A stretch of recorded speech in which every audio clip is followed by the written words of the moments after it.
Every day, something dramatic happens in the Caribbean that affects our lives. We'll give you the details. We'll give you the facts on Caribbean Perspective with Eddie Frederick. Host Eddie Frederick. So glad you can join us. More men report being victims of abuse in Antigua and Barbuda.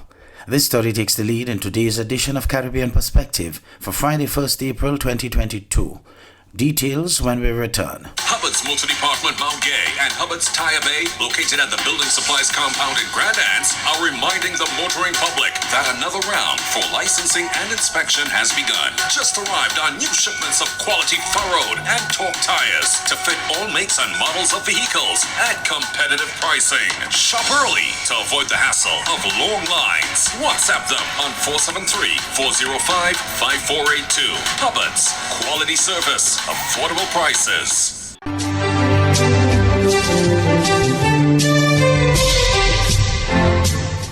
Welcome back. There has been an increase in the number of men seeking help as victims of gender-based violence. The Directorate of Gender Affairs outlined the figures during an interview with ABS on Wednesday last. Ursula Charles of ABS News reports from Antigua and Barbuda. More men across this country have been seeking reprieve from gender-based violence and domestic abuse. The revelation has come from Acting Director of the Directorate of Gender Affairs, Jamie Saunders. Between 2020 and 2021, we saw an increase in reporting for men, whereas it went from 6% to 14%. And that was kind of the start for us to do some more interventions geared towards men. The number of reports has dwindled since 2019 overall, but in each of the years, most of the reports continue to come from women. In 2019, we had 173 reports of gender-based violence. In 2020, which was the year we had the onset of the COVID-19 pandemic, we actually saw a decrease where we had 128 reported, and in both of those years, it was around 90 to 93% of women predominantly making up the reports. And last year, 2021, it was another decrease where we had 123. Saunders is making the appeal for anyone who's a victim to contact the Support and Referral Center. You can call our national hotline, which is 24 hours, and the number for that is 463-5555. You can also walk in directly to the office between 8 to 4:30, or you can call 911, the police, and at any time we would mobilize and have the ability to utilize the center to ensure that the one-stop approach is still being used. Saunders appeared as a guest on Wednesday's edition of Antigua Barbuda Today. For ABS News, I am Ursula Charles Jr. Barbados' vaccination drive against COVID-19 has slowed down considerably over the first quarter of this year, with the number of first, second, and booster doses plummeting to new lows. Joint coordinator of the National Vaccination Program, Dr. Elizabeth Ferdinand, said the need to be fully vaccinated and get boosters is even more important as people engage in more social activities like partying and the upcoming crop over festivities. The totals for the months January, February, March, there is a decline in the number of doses that we have given, first doses as well as second doses as well as boosters. All right? So it's really come down a lot, the numbers wise. I mean, the boosters went down drastically from 10,000 to 2,000. So it's definitely down. Officials in the Bahamas have defended a position to assign police officers back on school campuses following recent uptick of violence in schools. The decision to place officers back in schools comes nearly a week after a male student was stabbed in A.F. Adderley Junior High School. The Education Minister and National Security Minister both made the case for reinstating officers on campuses. We are not going to sacrifice their future. Now, the issue of safety is a compelling one, and we obliged, we must do something to stabilize the environment. One thing that everyone agrees to is that the police have a place in school. Government High is not the only public school with an officer now attached. Other senior high schools include R.M. Bailey, C.C. Sweeting, C.V. Bethel, and Doris Johnson Senior High Schools.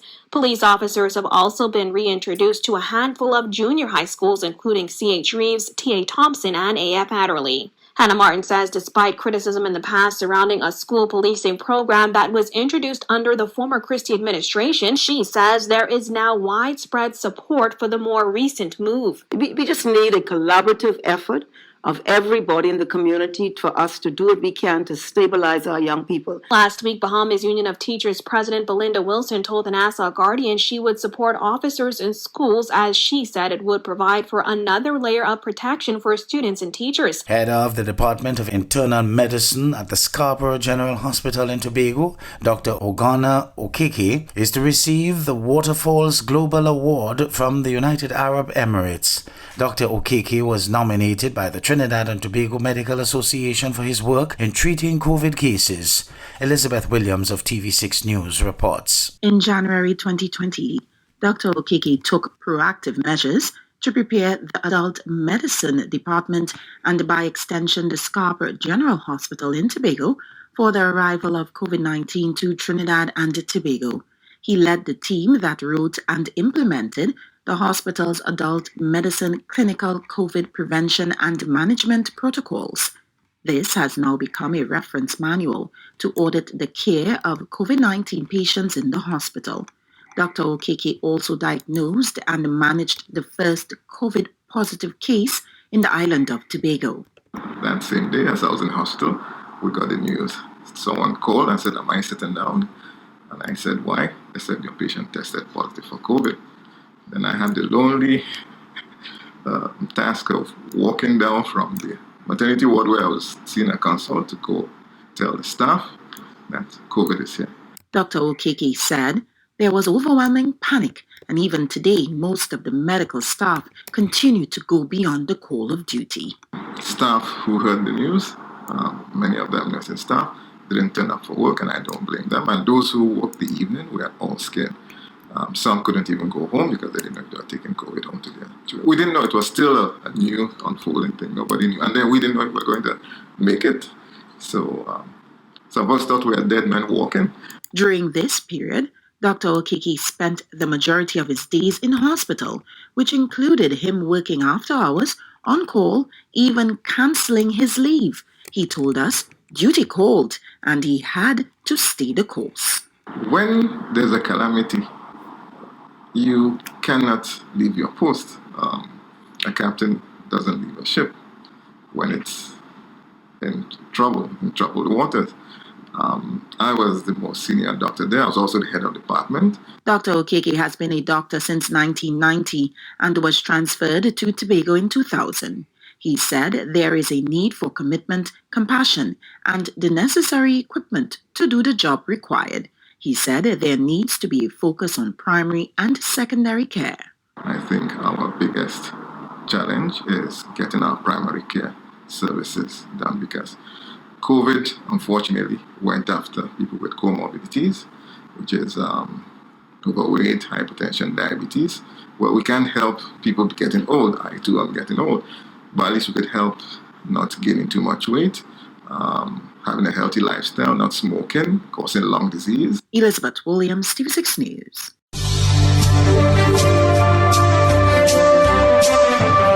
You're listening to Caribbean Perspective with Eddie Frederick.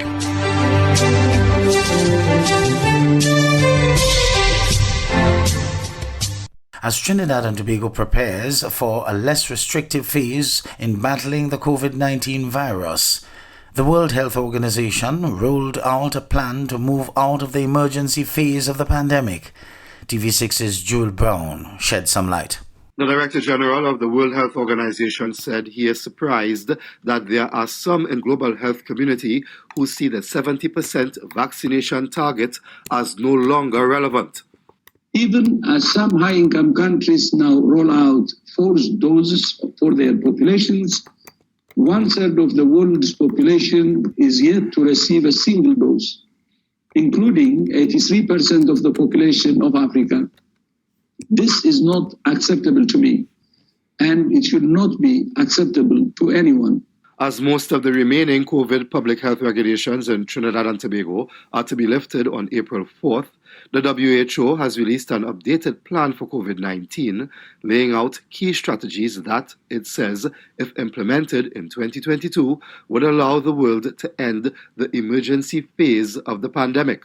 The plan calls on countries to invest in public health intelligence, vaccination, clinical care for COVID-19, resilient health systems, and coordination as the response transitions from an emergency mode to long-term respiratory disease management. The plan also lays out 3 possible scenarios for 2022, with the most likely one being that the virus continues to evolve, but the severity of the disease it causes reduces over time as immunity increases due to vaccination and infection. Periodic spikes in cases and deaths may occur as immunity wanes, which may require periodic boosting for vulnerable populations. In the best case scenario, we may see less severe variants emerge and boosters or new formulations of vaccines won't be necessary. But in the worst case scenario, a more deadly and highly transmissible variant emerges. Addressing the situation would require significantly altering the current vaccines and making sure they get to the WHO Director General said we can prevent transmission with masks, distancing, hand hygiene, and ventilation. Jewel Brown, TV6 News. Over now to Guyana, where the leader of the People's National Congress Reform, PNCR, Aubrey Norton, wants to see major reforms at the Guyana Election Commission. Gordon Mosley of News Source Guyana fills us in. He believes it's time for the current chairman of the commission, retired Judge Claudette Singh, to go. Speaking at his party's General Council meeting over the weekend, Mr. Norton said while the chairman of the commission is supposed to be independent, the current chairman is not. Mr. Norton said he recently pointed out to a visiting U.S. official that when the chairman votes, she sides with the governing party nominees on the commission. He referenced the breaking of rules to hire the current chief election officer and the chairman's support for the changing of those hiring rules. And let me say to you what we raised with the international community. We raised with them the fact that yes, we have 3 government, yes, we have 3 opposition, but that the chairman is supposed to be independent. And what we are saying is that the chairman of the Elections Commission is not independent. We are noting that she votes on every occasion with the People's Progressive Party. We have noted that she conspired with them to break the rules to make a chief elections officer who isn't qualified for the job. And so she is partisan. And so our mantra must be 2. Our mantra must be 2.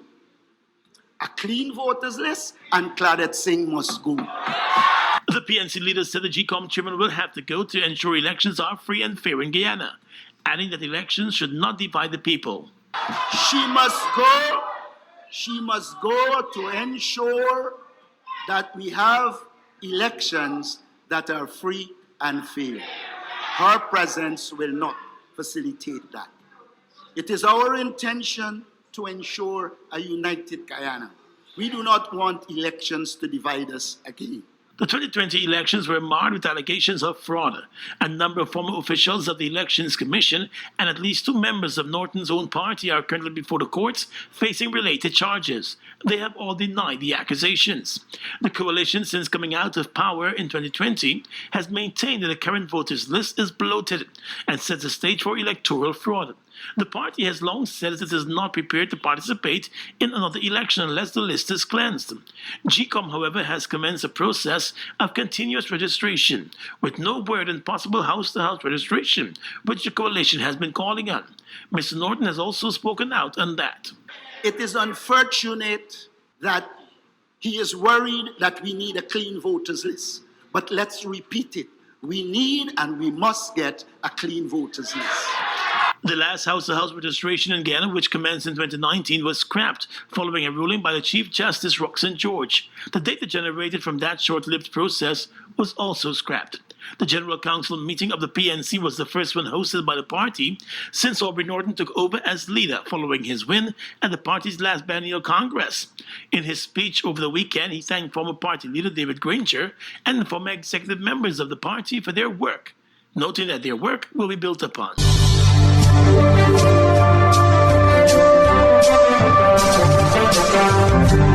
I am Eddie Frederick, wishing you a restful weekend. This has been Caribbean Perspective, a whole new approach to highlighting developments in the Caribbean. In the meantime, please continue to log on to CaribbeanPerspective.com for more daily news and more.